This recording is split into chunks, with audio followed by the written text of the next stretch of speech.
క్రైస్తవ్యంలో ఎన్నెన్నో పరీక్షలు, పరిస్థితులు ఎదురవుతున్నాయి. ఒక ప్రక్కన రాంగ్ ప్రీచింగ్స్, ఎన్ని దొంగ బోధలు బయటకు వచ్చేస్తున్నాయో. అందుకనే ప్రతి ఒక్కరికి ఈరోజు ఎలా అయిపోయిందంటే చాలా హేళన అయిపోయింది. విశ్వాసం గురించి బోధించట్లేదు, రక్షణ గురించి బోధించట్లేదు, పాప క్షమాపణ గురించి బోధించట్లేదు, నీతిని గురించి బోధించట్లేదు, పరిశుద్ధత గురించి బోధించట్లేదు.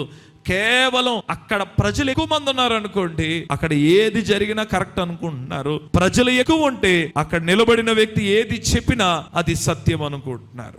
ఎన్ని వ్యతిరేకతలు ఎదురవుతున్నాయి. మన కాకినాడలో చిన్న పిల్లలు ఇలా స్వార్థ పత్రికలు పట్టుకొని నిలబడ్డారు రోడ్డు మీద.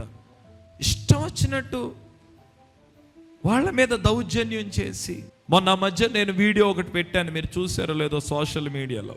నేను క్రైస్తవ్యంలో ఉన్నవాడు నన్ను విమర్శించినా నేను ఓపిక పడతాను కానండి, మతోన్మాదులు ఎవరైనా సరే నా హృదయాన్ని గాయపరిచే స్థాయిలో ప్రవర్తిస్తే చాలా కోప్పడిపోతాను.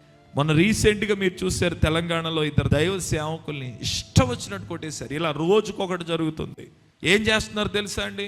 ఎవరి కోటాళ్ళు కట్టుకుంటున్నారు.